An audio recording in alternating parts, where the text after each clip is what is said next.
ఈవిడ చూస్తే కొంచెం వైట్ గా చిన్న మామూలు యావరేజ్ ఉంది. ఎలాగో ఉండలే. మరి ఆవిడ పక్కే మీ అక్క పెద్ద అక్క. మీ అక్క చూసి మాత్రం దొక్కలాగా ఉంది. వాళ్ళు రాలి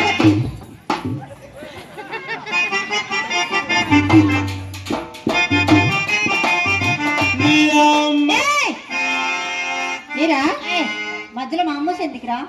మా అమ్మోసి ఎందుకు? అప్ప మీ అమ్మ పైదే తాకిదయ్యా. మీ అమ్మకి 2 ఉన్నాయట. ఏంటి 2 బొక్కలు బొక్కలు మరి ఉండవేటి ఉన్నాయా?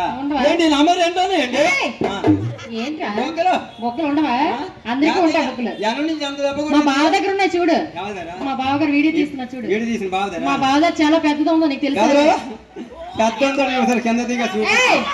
ఏం కనిపించలేదట్రా? వీళ్ళకి లేచిపోతున్నారు ఇప్పుడు ఇక్కడ. నీ మీద ఈ పిల్లలే బాగా లేచిపోతుంది. మంచి ఊపు మీద ఉన్నాడు రా. ఏటర్థమైందిరా నీకు?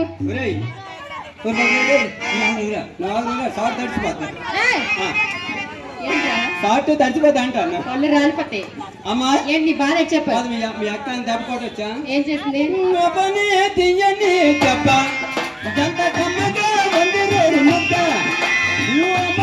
తీయని కుక్క ఎంత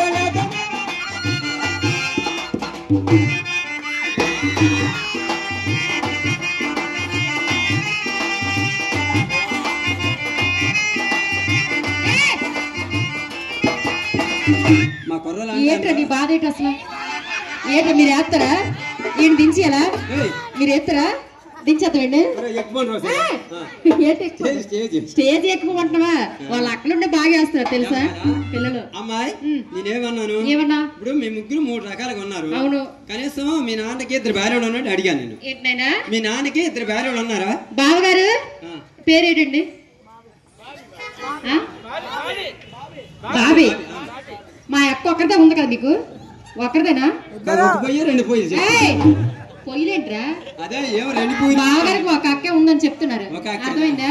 ఏమో తెలియకండి అక్కడ ఇంకా పొయ్యి ఉంటాయినా చెప్పు. నీకైతే ఉంటారు 10 మంది. అలా కదమ్మా. మీ నాన్నకేమో 2 పొయ్యిలు ఉన్నాయా? మా నాన్నగారికి లేదురా, ఒకటే. మీ నాన్నకి ఒకటే? అవును. ఇంకా బెదరు అంటే ఈ నాన్నగారికి ఒక ఆవిడే అంటే ఈ నమ్మకరే భార్య అన్నమాట. మరి వీళ్ళు చూస్తే ముగ్గురు 3 కలలు ఉన్నారు. మరి ఈ నాన్నకి నీకు అన్ని డౌట్లే. ఒక్క భార్య ఉండేటప్పుడు వీళ్ళ అమ్మ కనీసం 2 మొగులు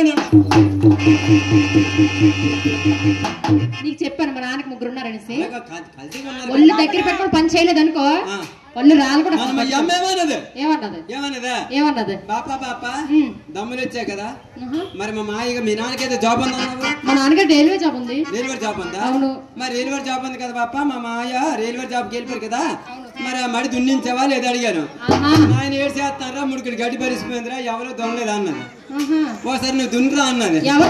నన్నే దొన్నడానికి వచ్చావా అంటే అడిగి నేను అన్నా ఏమన్నా పాపా పాపా నేను దొన్ని నీ దగ్గర చదువులేదు అయిపోయింది. తేలిపోద్దే వీడి దగ్గర అయిపోయింది. అక్కడ కూడా అర్థమైపోయింది బావులందరికీ. నవ్వకపోతే ఏం చేస్తారు? నీ దగ్గర ఏటుందిరా? పిలిచిందంటే వాళ్ళందరికీ నవ్వు వచ్చిందిరా. వీడేరు దున్నుతాడు అనేసి.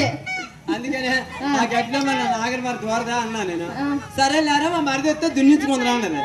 అది మీ చిన్న నలుపుకుంటాడు. మా చిన్న గారు టాటర్ గారు ఉంది. టాటర్ తెచ్చి దున్నించుకుంటాం. అదే మీ అమ్మదంతా తాడు దుక్కే.